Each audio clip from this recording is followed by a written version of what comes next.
Coming up, the NoVA-2s are getting close. I got a whole boatload of blades from Regiment blades, and then we're going to take a look at 12 knives with Scandi Grinds. I'm Bob DeMarco. This is the Knife Junkie podcast. Welcome to the Knife Junkie podcast, your weekly dose of knife news and information about knives and knife collecting. Here's your host, Bob the Knife Junkie DeMarco. Welcome back to the show. One of my favorite comments from this past week was from Just Me 8060, and he was talking about my unboxing of the Regiment Blades Low-Viz, and he says, heck yeah, I just got a similar model from Turner CNC, one that I want to get so badly called the Chimera, very effective and feels very natural to use. I remember a similar knife called the Colonel. Well, the whole story about the Colonel and the Low-Viz is... You can hear that right now on the Knife Junkie podcast interview with Al Salviti, the guy who came up with this design. I won't get into it here, but listen to the podcast and you'll hear about the thing that happened with Regiment blades and Colonel blades. I'll just leave that there. Next was from my good friend CV. He joins us every weekend, every Thursday Night Knives. Craig, thank you very much.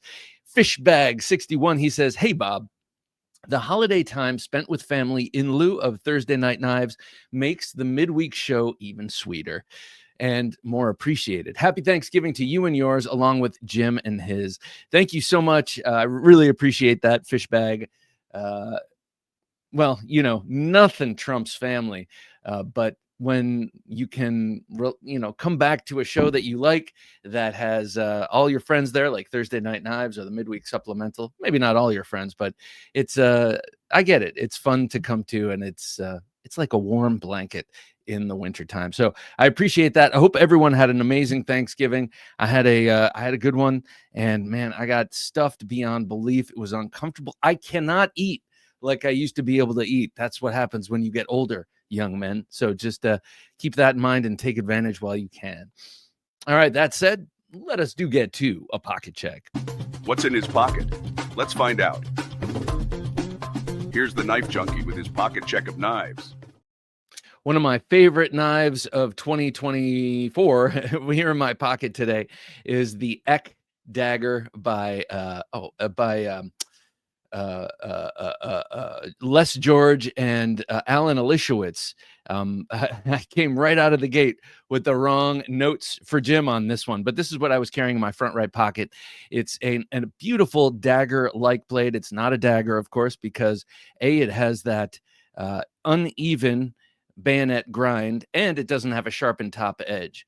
But I've been carrying this thing like mad most of the year, and then it dropped off for other things.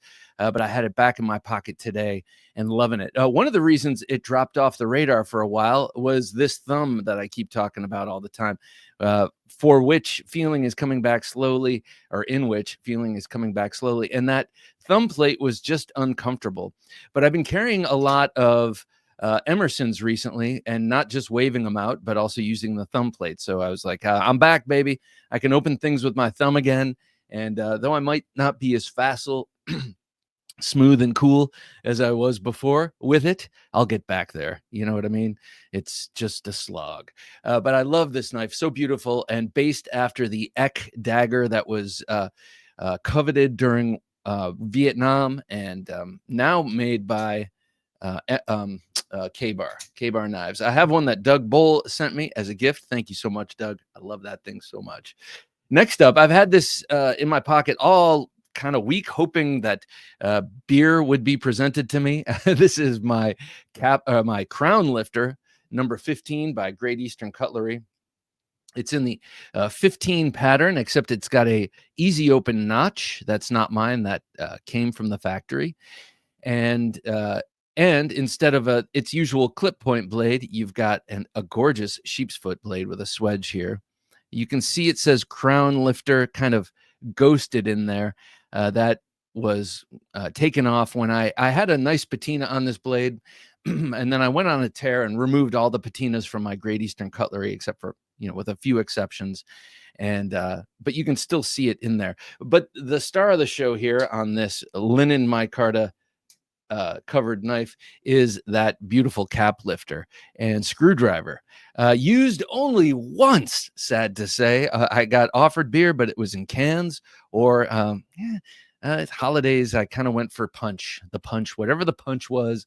I went for that, but had this at the ready at all moments, just hoping someone would say, how in the world do I open this crazy bottle? And I'd be able to say, right here, I've got this cap lifter or crown lifter. GEC Crown Lifter. Let me just tell you real quick when this is from. I can't remember the year this was made. 2016, people. 2016. That's years ago at this point. Okay, next up on my 3 o'clock hip, I had the NoVA-2. Just a beautiful knife. And I feel like I can say that. I don't like it when people talk about their own work and say, it's beautiful. Look at how cool this is. It's like, it should be self-evident. You shouldn't have to tell people that your work is cool and beautiful. But really, all I did was design the blade for this. And Matt Chase of Hogtooth Knives put it on his already extant platform, the EDC Tonto and the NoVA-1 handle. But I do have to say, I think it's quite beautiful. But very little of that has to do with me. This knife is handier than handy could be. A deeply hollow ground out of 154 cm with that super utilitarian tip. I, of course, designed it as a fighting knife, but it just so happens I don't get in knife fights. But I do have little things to cut all day long, and this is just awesome. And I'm going to show you after we're done with the state of the collection. These are very much on their way. I got a picture from Matt Chase. We'll show those in a minute. These are getting made, not too many of them. So those of you who get them with your own customized serial number, whatever you have chosen out of 14, it could be my brother chose a tax code that he likes. It's like 259 or something, whatever it is, Vic. I got it written down. Some people have chosen numbers way above 14, but it'll be whatever your number is out of 14. So you tell me another knife podcaster who's done that. All right, last up, my ESK today was the EX1. I don't know why. I just got a wild hair up the bum to carry this one today. Brian Brown designed and Civivi made. I love Civivi. I keep talking about how I want to thin the herd and pare down the collection, but I don't think I'm willing to dip into the Civivis and Sen cuts. I just love them so much. And I have to say, notably more than We. Now, We makes a fantastic and luxurious knife, but they're always a little bit extra for me, not only in terms of money, which they are, but also in terms of materials and look and stuff. But I love what they do in their downstream brands, Civivi and Sen cut. So have a nice little collection of these humming along. And had this on me today. I also, in my collection, cherish the ones that were designed by people or made by people that I've interviewed. And I've interviewed Brian Brown, and I love his knives, but they all tend to be outside of my wheelhouse in terms of size. But I wanted to have something by him in my collection, so I was very excited to get this EX1. Just awesome, thinly hollow ground. Warncliffe or modified sheep's foot, whatever you want to call it. And then this isn't on the official list, but I've been carrying this thing all the time, just dropping it in the pocket. This is the Pinkerton Fire Ant. It's not even the Fire Ant. It's got a name I can never remember unless I look it up. Sorry, Dirk. I wasn't expecting to bust this out, but I absolutely love this prototype. It's going to be made by Concept, and there's also a folder version of this in the works as well. So I got to send this back to Dirk soon. So I've been sort of putting it in the pocket and bringing it along with me as much as possible. So this is what I had on me today. Let me know what you had on you. Drop it in the comments below. I always like to find out what you classy ladies and gents are carrying. I know it's lady and gent pretty much. No, I'm just kidding. But 98% of you are male, so I tend to defer to the male viewer. All right, let me show you that NoVA-2 here. Here's the NoVA-2 again. I just put it away. Let me show you that picture. Jim, would you bring that up? Thank you very much, sir. Yeah, there we go. So Matt sent me this yesterday to show, though they're heat treated, they still have to be ground, but he has the ivory G10 handles roughed out, and I'm very excited. It's cool to see it at this stage because you know that they are just in the offing just from looking at them like this, but they are yet to be finished. They're in that embryonic phase, and it's very exciting. So those of you who have ordered a NoVA-2, this is the state they're in currently, and very shortly they will be in this state right here and in your pocket or on your belt. The NoVA-2. Love this thing, and love Matt Chase. He's a great guy. Served this country as a sniper for the Marine Corps, and now he serves this country as a full-time knife maker. He's been making knives for 30 years, but for the last 15 or so, he's been full-time, and man alive, he just knocks it out of the park. A couple of years ago, I went to his shop with my parents, and it's so cool to see. I'm going to go up there one of these days and make a knife with him. That invitation is open. I'm very excited. Now, the Gentleman Junkie knife giveaway is also on theme. Let me show you this. We are giving away a NoVA-1, the one that started it all. The NoVA-1, this is the first one that we collaborated on, again, based on his EDC Tonto handle, but with my blade design, this recurve, what do you call it? Recurve Bowie knife. And just an absolute beauty. We will be sending this to one lucky Gentleman Junkie this December. This is the end of the year, very, very, very special end of the year giveaway knife. It's got a bone handle, beautiful linen micarta bone handle. I love the way that looks. It looks like that sort of antique micarta. I don't believe this is antique, but it's got a gorgeous look to it.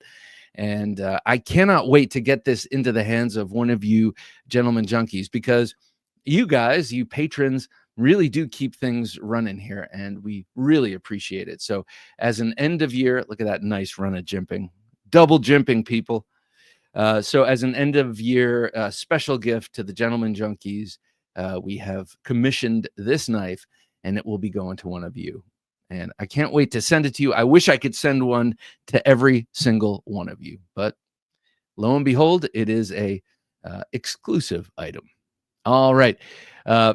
If you want to be a part of this giveaway and get a NoVA-1, which is a knife that is no longer in print by me, you can start to get them soon from Matt Chase, but they will be in unexclusive colorways and such.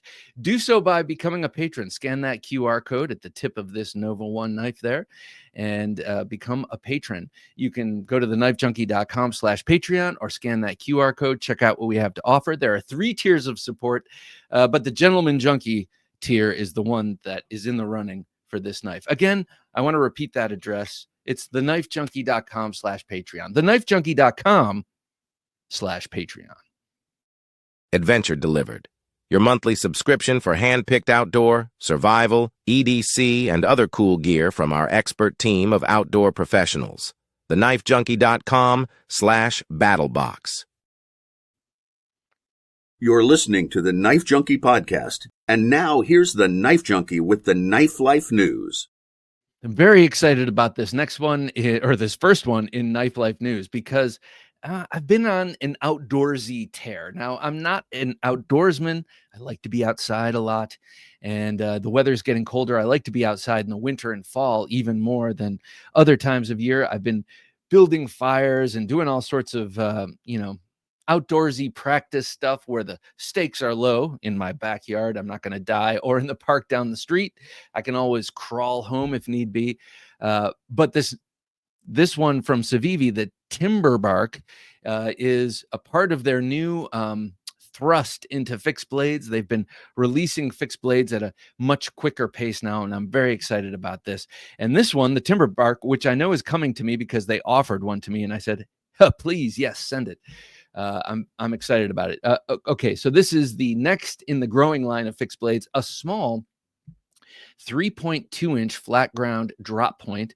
That's 14C28, and it looks vaguely like an SE, but I'm not going to say it's any sort of copy, but it's that sort of standard outdoors look, that drop point. But this one is short and broad. Look at how broad that blade is. It's a 3.2-inch length, so the spine to edge is about 1.25 inches, and that's a nice amount, especially if it's fully flat ground. It's gonna be nice and slicey. This sucker has thumb jimping and forefinger jimping there, so you can tell that this is in a deep belly. So it's sort of intended for field dressing and all sorts of other outdoor activities. Okay, 14C28N. Okay, so the handle here, traditional palm swell with the bracketing. That's the part that looks kind of SE-ish to me, but a handle's a handle, a hand is a hand. And so nothing new there, except that this one comes in G10, which you're looking at here on screen. It will also come with a micarta. That's a dark green micarta with black, the same colorway you see here. They do this one a lot. It's very popular. I love it.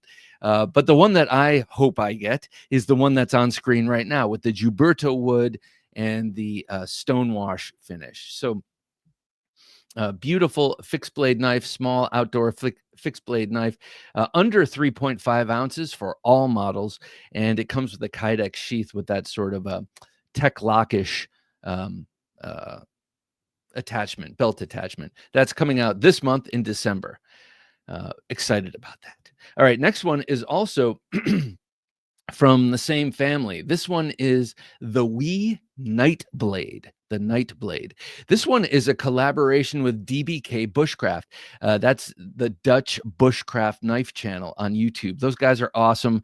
Martin and Mickey B, they have a very popular YouTube channel where they are outdoorsmen in Holland, and they test all sorts of outdoors and other kind of knives, but they're always kind of in the outdoors, and they're like real world best friends. So they have a great rapport on camera. If you don't watch them, I recommend you watch them. But they have a knife coming out from Wee that is a little bit unexpected to me, I got to say, honestly. Now you look at the very utilitarian looking drop point blade, and that seems on that tracks, as the kids say, with the DBK kind of ethos.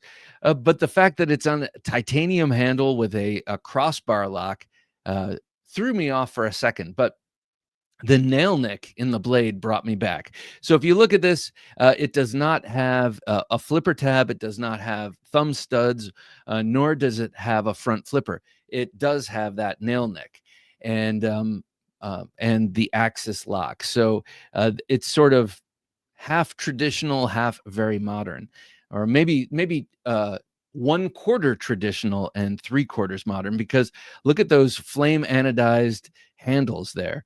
You've got anodized titanium handles in various what do you call it, colorways there, and then that beautiful drop point blade.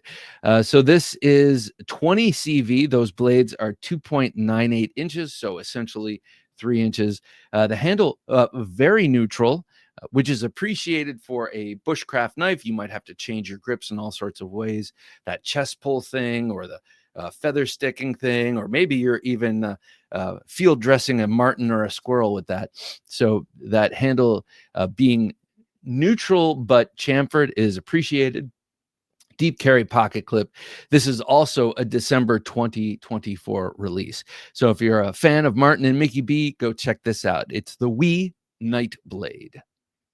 All right, now staying on theme, we're going to go to one that I am definitely going to pick up, as the knife guys say. I'm going to buy this one. This is the Real Steel Yak.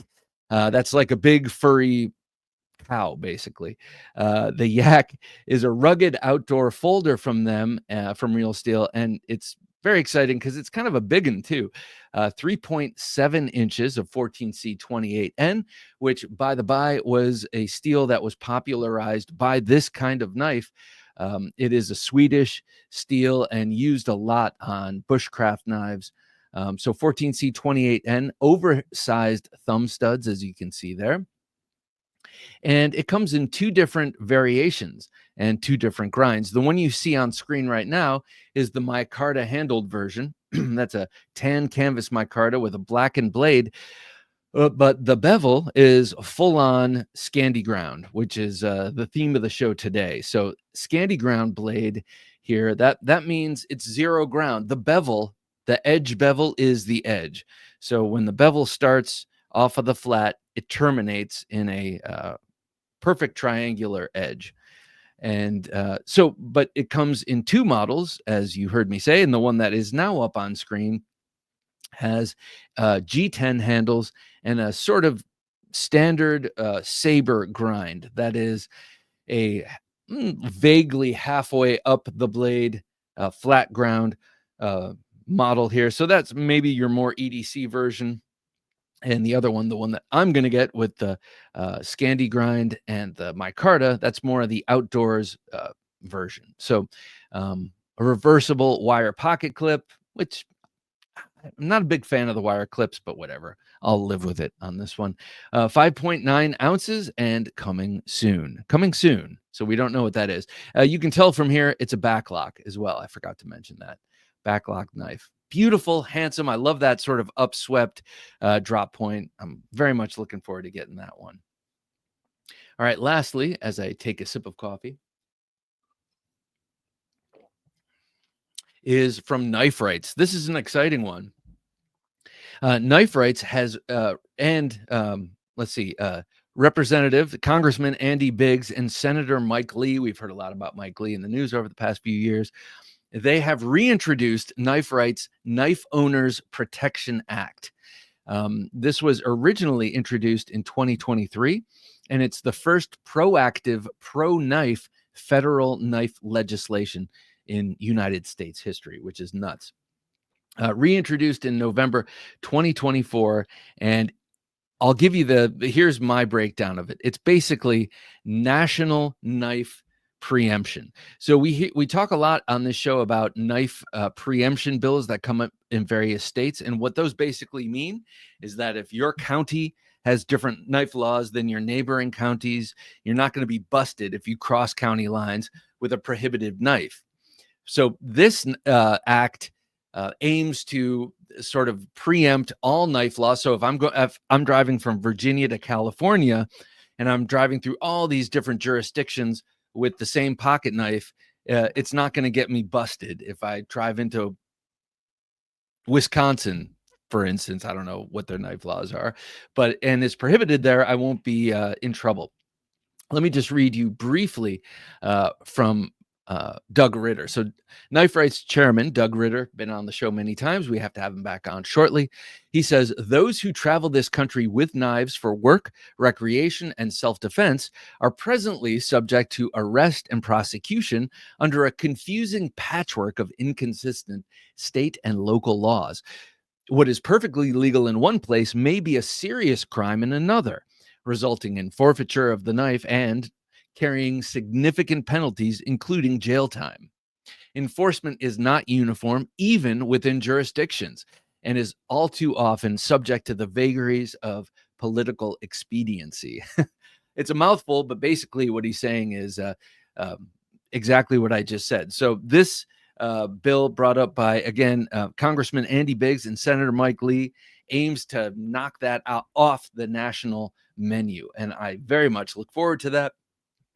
Probably you, as well as I, do a lot of driving travel or even flight travel, especially during the holidays. And I don't want to drive home to Ohio and have trouble. Ohio's got good knife laws, but still,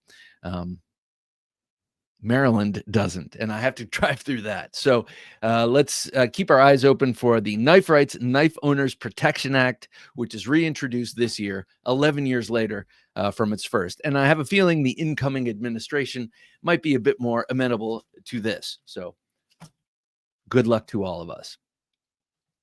All right, still to come on the Knife Junkie podcast, we have the state of the collection. We're going to look at some new blades from Regiment. But before we go there, I just want to remind you that you can download this show to your favorite podcast app and listen to it on the go. Do you wash dishes? Do you mow the lawn or now shovel snow? You could be doing it with these golden mellifluous tones going into your ear hole. Sorry, mellifluous. I'm not even sure if that's a word. It's something like that. But anyway, be sure to download the show to your favorite podcast app. You can like, comment, subscribe, and do all that stuff. And there you'll have the Knife Junkie wherever you go. You turn around, there I am. Do you know about the latest real steel? All right, coming up, the state of the collection. The Shockwave Tactical Torch is your ultimate self-defense companion, featuring a powerful LED bulb that lasts 100,000 hours, a super sharp crenulated bezel, and a built-in stun gun delivering 4.5 million volts. Don't settle for ordinary. Choose the Shockwave Tactical Torch. TheKnifeJunkie.com/Shockwave. And now that we're caught up with Knife Life news, let's hear more of the Knife Junkie podcast. Been carrying this one for a week straight, whether out on the go, out on the town, because I go out on the town all the time, or just in the sweatpants doing work around the house. This is the Regiment Blades Low-Viz. This is the fixed blade. I want to thank Al Salviti. He had a whole package of really cool Regiment blades sent to me. Al Salviti is our interview this week. You have to check it out. He's a really stand-up guy from Philadelphia.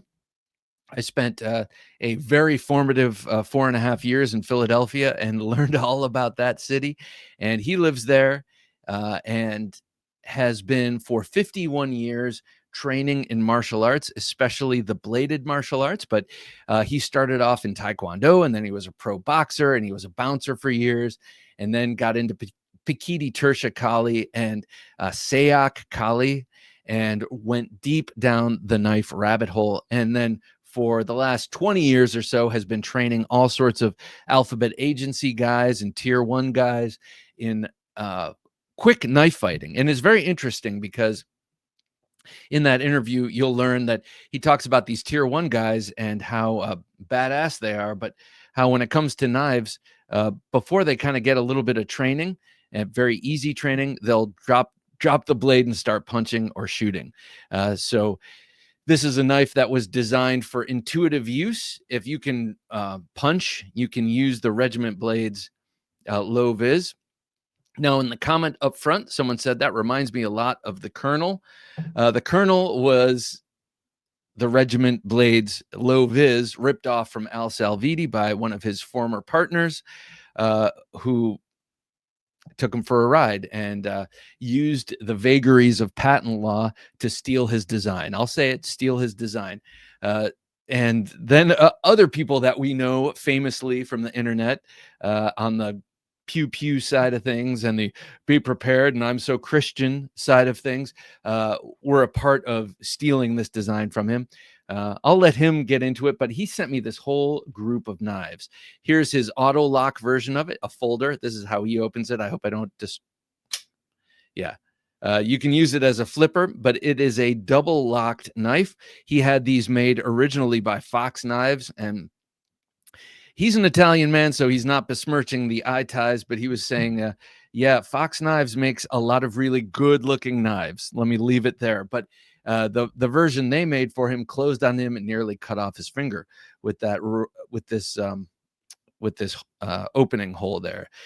So very, very cool knives. They keep your wrist in a posture that's comfortable for really punching. Now, when I saw this, I intuitively thought, oh, he made this for cops who are used to drawing pistols. But no, that's a sort of a benefit, a side benefit, but really they're made for this sort of punching style.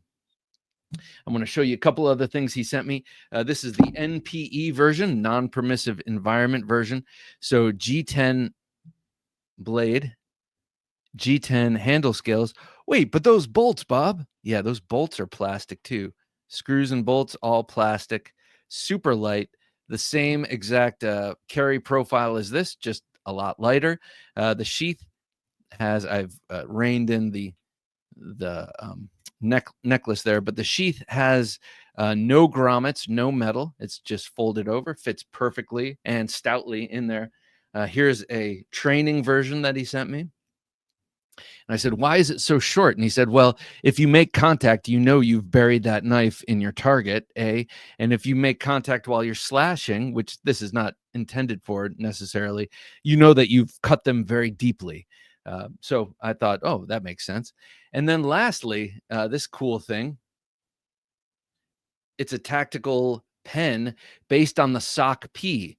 The SOC P made by Benchmade. I think Spartan Blades did a version of this, but very much based on that knife.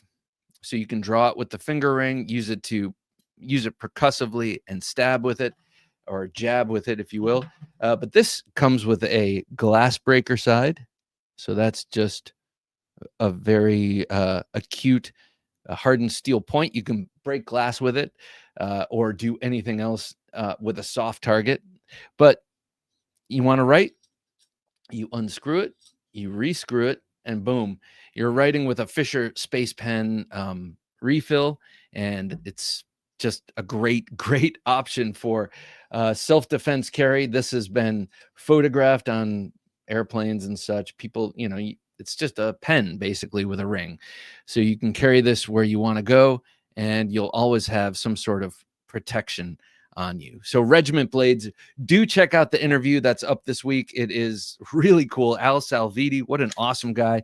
I have to light out for the territories and head up to or head down to Philadelphia and up. My geography is suffering this morning, and hang out with him and get a little bit of training. I mean, he has very hardcore trained in his life, and the training he's done with others is just incredible. And I'm a little past that, but I want to go hang out with him. Past that meaning, I don't know if I could take the kind of training he's done. Flogging, I don't know if I can handle any flogging these days, but go check out the interview. It's awesome. And Al Salviti, what a mensch. I love the dude, and I've only met him several times, but he's also a paisan, as you can tell from the name. All right, next up, this good friend of mine, Jaime. Thank you so much, Jaime. He came over for dinner with his family for a little Friendsgiving after Thanksgiving, and he gave me this. Now, I'm going to take credit for turning him into a full-fledged knife junkie, and he is a huge fan of Civivi, and he is and loves Kizer too. He wasn't a big fan of this damn designed Invictus by Kizer. He has his peccadillos, as we all do. He didn't like the detent on this. I am just fine with it.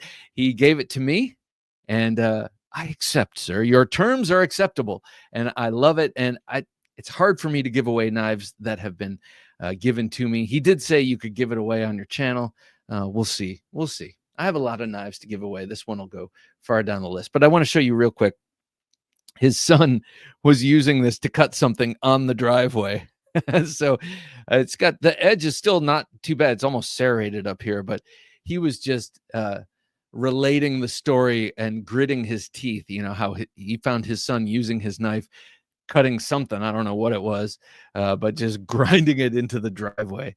154 cm and heat treated by Kizer. It's still not a bad edge.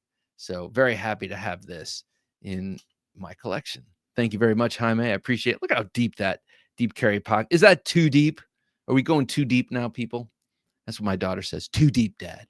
Too deep. If I'm trying to explain something that her teenage mind can't grasp. Okay, lastly, and this will launch us into our main topic of discussion, but I got this, couldn't resist. I had to do, couldn't resist. I had to do some Amazon shopping, and this has been bouncing around in my cart for a while, and I finally pulled the trigger. This is the Morakniv Carbon Steel fixed blade. Not a very flashy name, but man, what a great knife. I've been into the Moraknives recently. They're probably my favorite of the Scandi Grind knives that I own, though I use them less than another brand, which I'll be showing off, and I'll tell you why in a minute. But beautifully coated blade. It's got that polished blackened blade. I'm not exactly sure if they use Cerakote or DLC. It looks more like polished DLC to me. But you have a nearly full tang. The tang comes to about here. Now, in the picture, I thought this was the tang protruding, but then I realized they only do that on the Garberg, and they charge a premium for that full tang. Is it worth it? Not sure. I don't have a Garberg. I wouldn't mind having one, but this will do until that one gets here. The standard sort of subtle clip point blade here with the super wickedly sharp Scandi Grind blade. I have not used this. This is 100% a virgin knife. It arrived 2 days ago as I record this. And it's got a rubberized handle, not obnoxious rubberized though. And then this sort of proud jimping. So jimping that pops up from the handle. And it is very, very comfortable. And I always have to mention, when I mention Mora knives, that the famous Ed Calderon, who was on this show once, who is known for the fact that he was a drug interdiction officer in Mexico, on the Mexican side, and popularized Pical, that Elvia that he has designed based on the fruit knife. He loves Mora knives as tactical knives. And he told them once at Blade Show, and they kind of clutched their pearls and shuddered and said, we're for bushcraft. And he said, but still, makes an excellent tactical knife. And this one with the black blade and the grippy handle is definitely on that list. So I'm very happy to have this. Can't wait to use it, but I didn't want to use it before I showed it off to you. By the way, it comes with a great sheath and 2 different attachments. The other attachment has a full belt loop, so you can't just pop it on. It has to lace into your, you have to put your belt through the loop. And then this thing also dangles and moves. So if you're getting in your truck or your 4x or your side-by-side or whatever they call those things, it'll move with you. So very, very cool knife. That's the Mora knife, carbon steel. All right, coming up, we got the main list, which I want to show you. It's a dozen Scandi blades. But before we go there, I got to show you this t-shirt that Jim just designed for the holidays. Silent Night Sharp Knife. And we see Santa there with a Fairbairn Sykes. For all intents and purposes, that's what we're looking at. A Fairbairn Sykes dagger in Santa's hand. And you know, Santa, if you look at him across different cultures, he's not always like this super nice guy. Check out the German Santa. If you're a bad, he'll throw you in his bag, take you away, and you'll never see your parents again. Pretty dark. So it's a way to keep us on the straight and narrow. Santa Claus is. Bring that up again, Jim. Just go to TheKnifeJunkie.com/shop if you want to get this really cool t-shirt, Silent Night Sharp Knife. I love that. By the way, Jim has pages. We have pages of really cool designs that Jim has come up with. He's a bit of an artist, and this is one of the ways he expresses himself. So do go check that out. KnifeJunkie.com/shop. All right, let's talk about Scandi Grinds. What are Scandi Grinds? I mentioned it before. It's a 0 ground edge. That means the edge bevel is the edge. So instead of having an edge bevel that comes down the blade and then terminates in a relief edge, this knife is 100% edge. And I'm going to start with this one because I have to say it's my most carried Scandi Grind blade. This one I got at Blade Show 2024 from my buddy Tom. This is the Tom Nugent. This is the Knives by Nuge Primitive Wicket. And it's a little neck knife. It's so light, so thin, primitive because it's wrapped in jute twine instead of micarta or G10 handles, which are his main, the main version of this. But I love it because it's so thin and so light. And I got to say, I thought it would be itchy against the skin, but this thing wears beautifully under the shirt against the skin. All summer long, I had this on me without any sort of discomfort. It's probably my most comfortable neck knife here. Now, like many Scandi Grind blades, there is a slight relief edge. You can kind of see it there. And that's basically to knock it down a touch so that it's not brittle. If you're going through wood, the main benefit of this kind of zero ground or Scandinavian ground. That's where the Scandi comes from, obviously. But the main benefit to this Scandinavian ground edge is it's a great carver. You can line up that edge, bevel / edge with whatever surface you're carving, say wood, and really get a micro adjustment just by tilting the blade ever so slightly. So they're amazing carvers. If you buy a carving knife, you will see it has a Scandinavian edge. And so to have it on a small knife like this that you can just throw around your neck or throw in a survival kit, it's so small. This would be the thing to have if you're lost in the woods. Also, it has a 90-degree spine. Let's see if you can see any. I think I cleaned this off last time I used it, but you can throw sparks very easily with this with this 90-degree edge. So I do like a Scandi Ground blade with a 90-degree spine. They don't all have them. As a matter of fact, one of my favorites in this list, oddly, does not have a 90-degree spine, but I intend to change that with a file or my grinder. All right, next up, this one is the Tops Knives Mini Scandi Knife 2.5. This was one of their first. I believe this came out right after the Bob knife, the Brothers of Bushcraft knife. The Brothers of Bushcraft knife is a 4.5-inch Bushcraft Scandi ground blade that when Tops came out with it, people were like, wait a second, you're all about fighting and killing. What is this? And they had to sort of justify their Scandinavian edge on their Brothers of Bushcraft. What's more absurd is that they had to justify to that same crowd the fact that they put a little relief edge on it. Again, that put there so that the very apex of that edge is not brittle. It just sort of knocks it down ever so slightly. I think you can see it here. But this was my very first Scandi ground blade. I like this because it is small, and it was when I first started getting into carrying fixed blade knives. And I love Tops, and I just thought this would be a great way to go. I got it, and it sort of lost my attention nearly immediately. And then in the years following, I've picked it back up and absolutely love it. This is another case where I wouldn't mind just removing that Cerakote. That black traction coating, as they call it at Tops, because it does hinder its effect. It does feel like a 90-degree edge on that spine, but it does hinder its effect to throw sparks. I haven't had to with this. I haven't necessarily wanted to. I've tried, but they make it in a number of different colorways now. And I think they make one that's slightly larger, and then there's a folding version of this. Buries nicely in the hand, though it is a 3-finger knife, so I do recommend some sort of a fob on it to keep it in hand. That's the Tops Mini Scandi 2.5. Now, staying with the mini theme, this was one that just came out to great fanfare, and I kind of looked askance at it until recently and bought one and love it.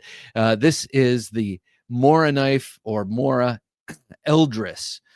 This one came with this, what do you call this? I don't know, strap, a retention strap. It does slide off the sheath here. Came with that, and it came with this ferro rod. I just use a little Ranger band to keep it on there. But this is a neck knife in that whole setup. But this one is compound ground. So towards the front of the blade, the front half of the blade is a thinner ground Scandi edge and a pretty substantial relief edge.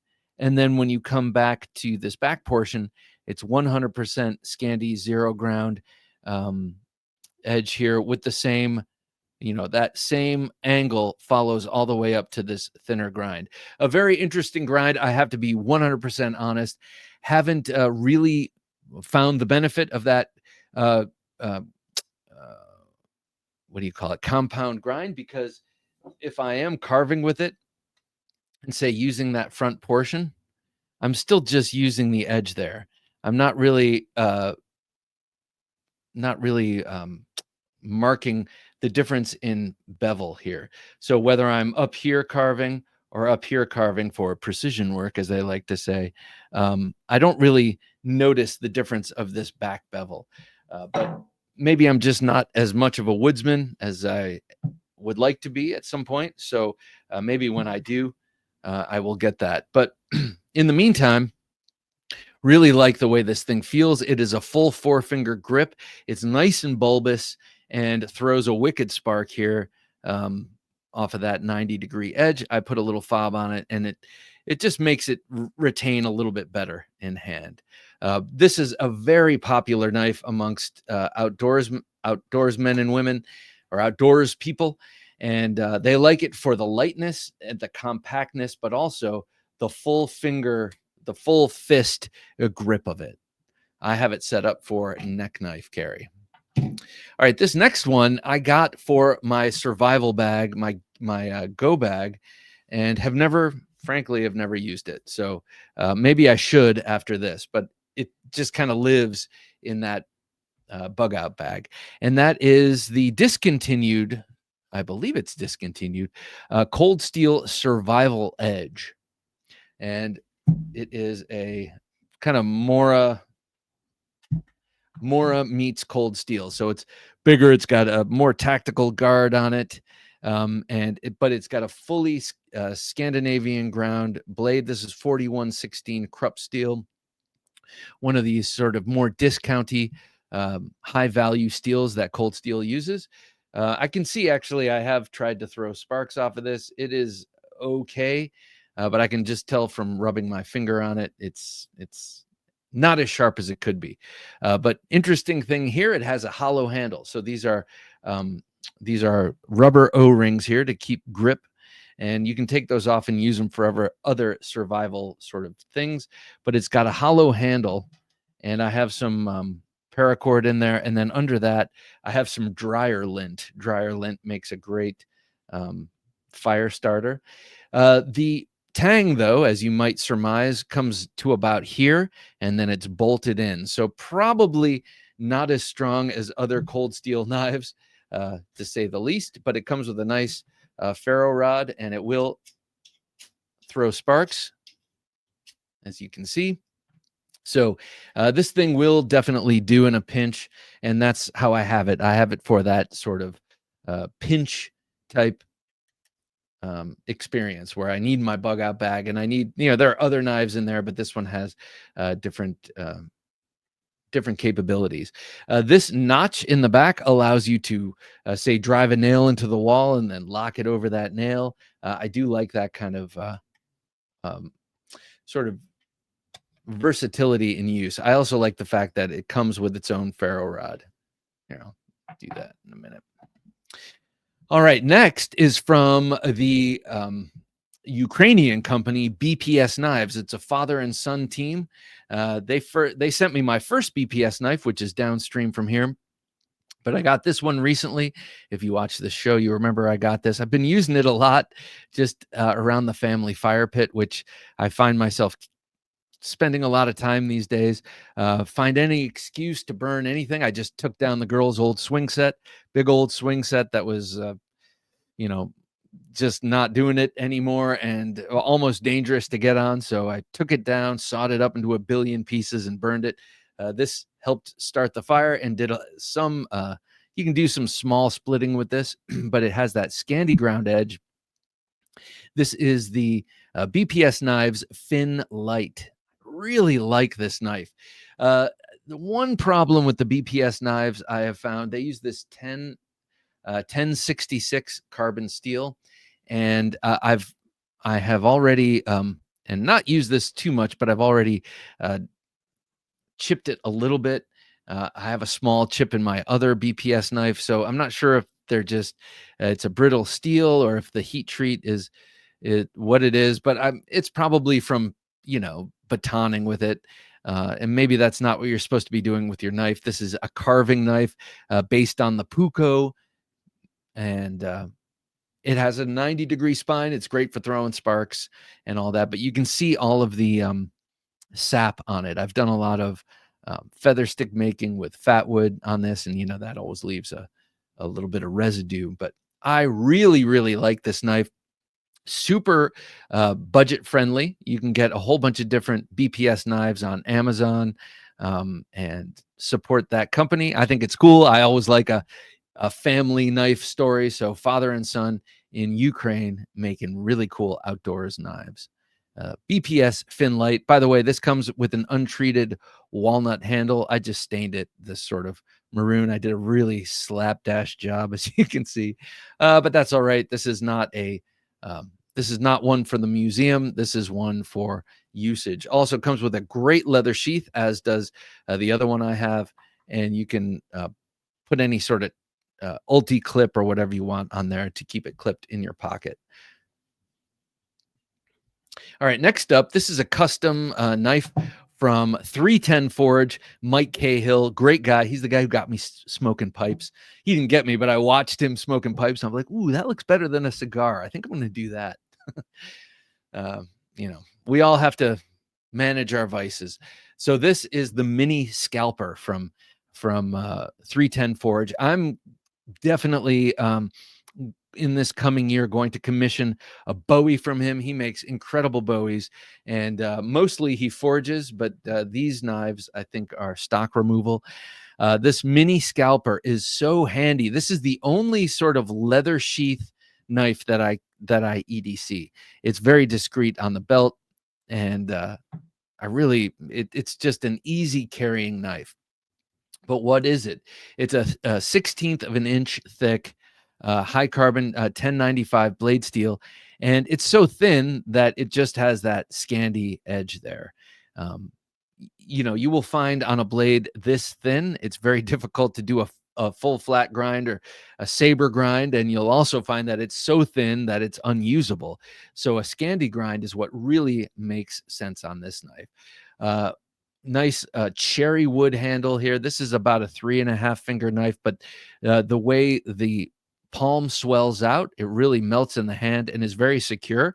I don't even miss a lanyard hole. I don't need a fob on this. Now, mostly on a knife this small with a handle this small, I would want that option. But here, the way he designed that handle, it just melts in the hand. Definitely check out Mike Cahill and 310 Forge. He posts quite a bit on Instagram and shows off his beautiful traditional Bowies. He's a Texas guy. I met him at the Texas Custom Knife Show in 2023. Go check him out. Love this knife, the mini scalper. It's also, if it's not in your budget to buy a custom made Bowie knife, this might be in your budget. Oh, and by the way, he sews together, at least on this one, the sheath, the beautiful stout leather sheath with sinew, which I love. I like saying the word sinew too. All right, this next one is kind of a break from the outdoorsy, the bushcrafty. This just so happens to have a Scandinavian grind, but it has nothing to do with carving, unless we're talking about carving people. This is the Spike series from Cold Steel. These have that Scandi ground edge, but here you're seeing it on a very tactical design. This Tanto. I'm a big fan of the Spike series. It's a very high value budget knife, and you can do a lot with it. It's a 4.25 inch blade. You've got this faux G10 handle. Now, I've always lamented the fact that there's no mechanical connection. There's no pin going through here. This is just epoxied. These handle scales are just epoxied on the blade, but it's never been an issue. I put that jimping in myself. Never been an issue. And I really like how these things cut. Again, you got that 4116 Kruppstahl from Germany. So a high budget steel, high value steel, I guess I should say. So you're not going to pay much for this, but it's a very capable, largish blade, and you have this incredible grind on it. I wonder if they put that grind on it because it is a less robust steel, and so maybe having the edge bevel be the edge will make that steel more robust. So the Spike series, I have this one, I have the Bowie version of this. These are great knives. Definitely, I recommend them. All right, next up is a very early Scandi ground knife for me. I think I got this right after that Tops knife I showed you, but this is the Mora Classic Model 2. And I love this just because this is what Moras used to look like. Obviously, again, based on the Puko, but you've got that subtle clip point blade and that full-on, this is high carbon steel, full-on Scandinavian grind there. But I love the bulbous handle, the red wood handle. Looks kind of cheery.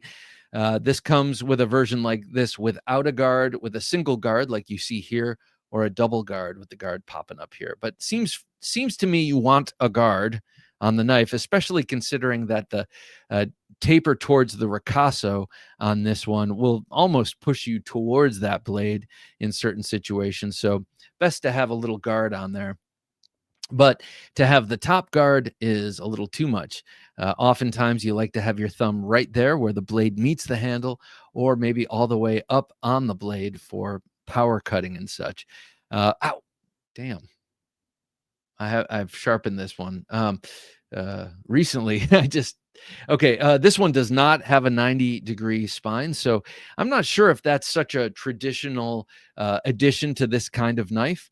I know a lot of outdoors Scandi ground knives these days focus on having, or put a premium on having a 90-degree spine for throwing sparks. This one does not, so that leads me to believe that that's not such a traditional feature. Made in Sweden, and then it's got this great plastic sheath. I've seen these with leather sheaths that look just like this, same design, which I think is very cool. All right, next up, this one is from Off Grid Knives. I believe this is the only Scandi ground blade they've made, and now they've gone to a full flat grind on this one. So I'm not even sure if you can get this one anymore. But this is a Scandi ground Ridgeback. Yes, Ridgeback. It's a Kephart design. So that's the shape of the blade, and that's named after a famous bushcrafter. Very neutral style drop point blade. But this one, man, has that nice stout Scandinavian grind. And this is 14C28N, the Sandvik steel from Sweden. So all tracking on point there. This one has jimping up the blade, so you can have your thumb way up there. I remember when I first got this sent to me, thank you very much, by Carrie, a number of years ago. I took this out and chopped down some saplings because I had a little project I was doing in the backyard. So I went to my local park. Not sure if I'm supposed to do this, but they've got plenty of saplings. And you just kind of bend them over, and I would just thunk this right into that bend, and it would go right through like an axe.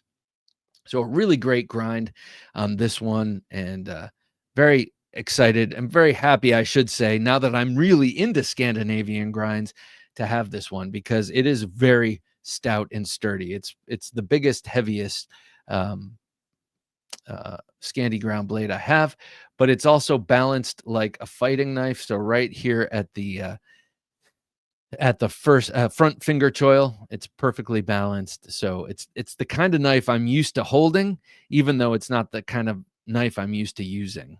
So really dig this. And you're like, oh yeah, you used to using fighting knives? Well, kinda, only because I just like to play with them.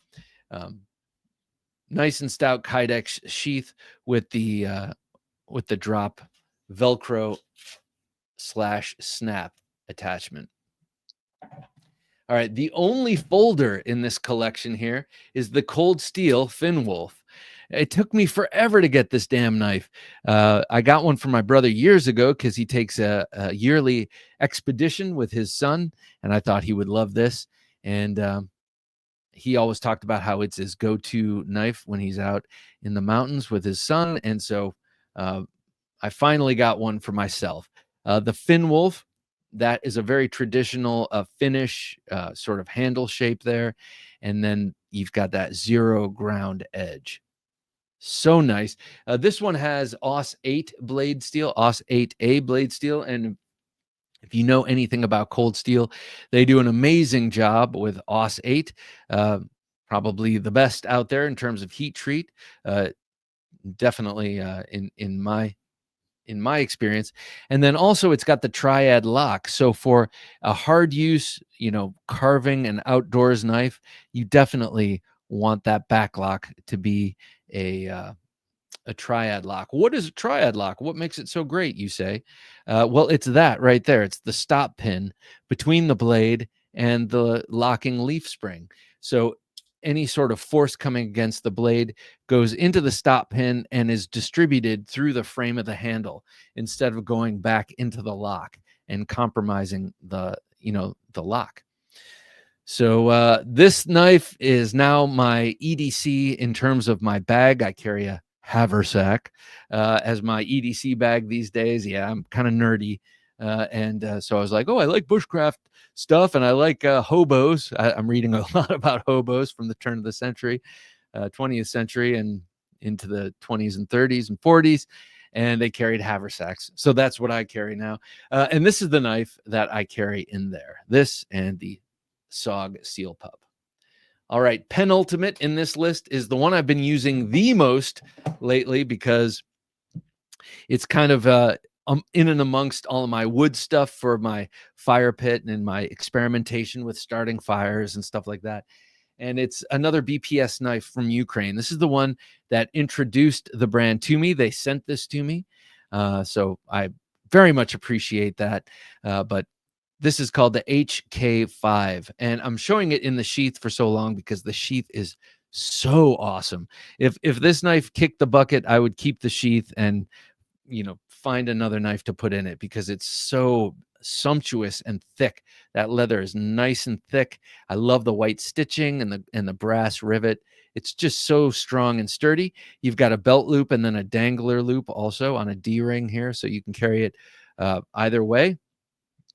I usually don't carry it. I usually just have the sheath on the ground next to me, but I've been using this blade a lot. It's so comfortable in hand.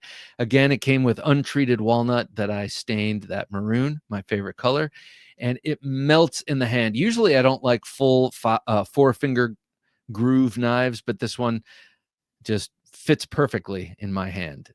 This again has that 1066, and this one again chipped like the other one, ever so slightly. I've been kind of rough on it, but the cool thing about it is that it sharpens out easily. I spent very little time. It was a very little chip, I must admit, and you can probably see it maybe right there. Maybe you can see it. Not even. Okay, so I took care of that. It's very easy to sharpen. It keeps a very nice edge and is wickedly sharp. Throws sparks all day long with that 90-degree spine. And this one at 5 inches and with a very, very slight clip point is a looker. I think it's a beautiful looking knife, but just great in hand and handles really well. Because it doesn't have any sort of guard, I do have a little lanyard on there that sometimes I'll put on if I'm feeling careless. And speaking of feeling careless, I almost chopped my leg off with an axe hatchet this week. So always grip your stuff tight. It was an unguarded moment, and the hatchet flew out of my hand. Luckily, the flat of the blade hit my leg, but if not, it would have ruined Thanksgiving, and I'd be that guy. Okay, last on the list, this is another one I use a lot. This is the Mora Companion, and this is probably their most famous knife, their most popular knife. The Companion comes in a number of different colors. I, of course, have the cool green. It has a rubberized handle and just an incredible grip and an incredible blade. This is the one that surprisingly, though, does not have a 90-degree spine. Again, like the classic model number 2, they haven't caught up probably with the peccadillos of YouTube guys such as myself who think it's cool to throw sparks with the spine of a blade and haven't gone into their companions and done that yet. But I love this knife. Probably if you're going to get anything in this list, this is the lowest hanging fruit. It is an outstanding knife and very, very sharp. This is a stainless knife, carves super, super well. And I've batoned a lot with this. People are squeamish about that because it's got a 3/4 tang, but it's fine. I mean, I don't know if I'm not batoning lignum vitae, so I'm not too worried about it. This thing is such a great knife. It pops right on the belt with this clip, drops in and out. It's so intuitive. You don't have to look at where you're going. You just kind of drop it in so easily. This is a great all-around work knife. And if you listen to Ed Calderon, he'll tell you it's great for fighting too. But that's not what this is about. This is about carving wood. This is about doing stuff outdoors. This is a great vine knife and all sorts of other brush clearing tasks. This is super awesome. So thank you so much for coming with me on this zero ground, Scandi Grind trip down. I'll say it. Thank you for joining me on this journey. I love this knife. I love all of these knives. Do check them out if you're interested. And let me know what you think about that zero ground edge. Is it a good EDC edge? I think it is. I think the Finn Wolf proves that. But you let me know. All right. Be sure to join us tomorrow night for Thursday Night Knives. And remember, this month, if you want to become a patron, you stand to get a custom-made Hogtooth knives and Knife Junkie NoVA-1. A beautiful, beautiful knife, and I can't wait to get it in your hot little hands. So do go check that out at TheKnifeJunkie.com/Patreon. For Jim, working his magic behind the switcher, I'm Bob DeMarco saying until next time, don't take dull for an answer. Thanks for listening to the Knife Junkie podcast. If you enjoyed the show, please rate and review at reviewthepodcast.com. For show notes for today's episode, additional resources, and to listen to past episodes, visit our website, TheKnifeJunkie.com. You can also watch our latest videos on YouTube at TheKnifeJunkie.com/YouTube. Check out some great knife photos on TheKnifeJunkie.com/Instagram and join our Facebook group at TheKnifeJunkie.com/Facebook. And if you have a question or comment, email them to bob@TheKnifeJunkie.com or call our 24/7 listener line at 724-466-4487, and you may hear your comment or question answered on an upcoming episode of the Knife Junkie podcast.